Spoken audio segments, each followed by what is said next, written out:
但市政府向中央争取前瞻4亿3000多万所兴建的水平稳地下停车场，经过2档外时间，目前工程已经到成，只剩车道的整修甲消防复验。其中委托伫委办甲代办的交通局甲工务局团队，以及侪民代陪同，做好特别高调关心，希望会当赶紧完工启用，来改善附近停车严重不足的困境。比起上次来讲，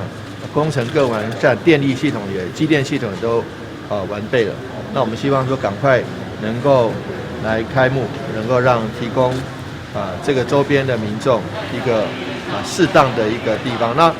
地方可以停车，也可以来在公园游憩的亲子或家人一方面享受公园，一方面又享受这个方便的这个停车处所。那这个地方，我相信希望在1个月内之内能够宣布这个启用。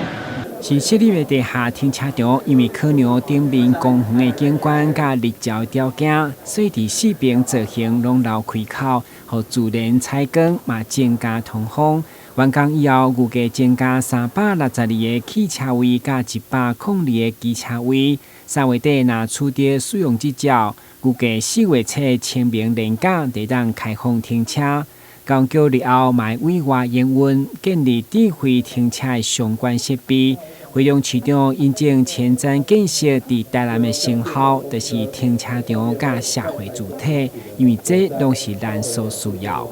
我们的9座停车场全部都是这个前瞻预算来支持的。如果没有这个部分，我们自己自筹，地方自筹。这个停车场的预算都一定会更累、更久，而且拖了更长的时间。这样子对于舒缓台南的这个停车位一位难求，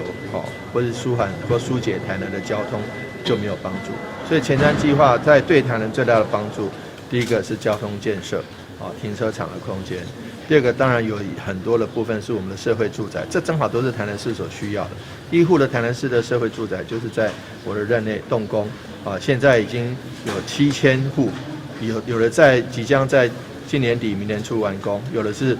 正在建设中，有的是已经开工。所以我想说，这个部分前瞻计划对我们最大的帮助，一在交通，二在社宅。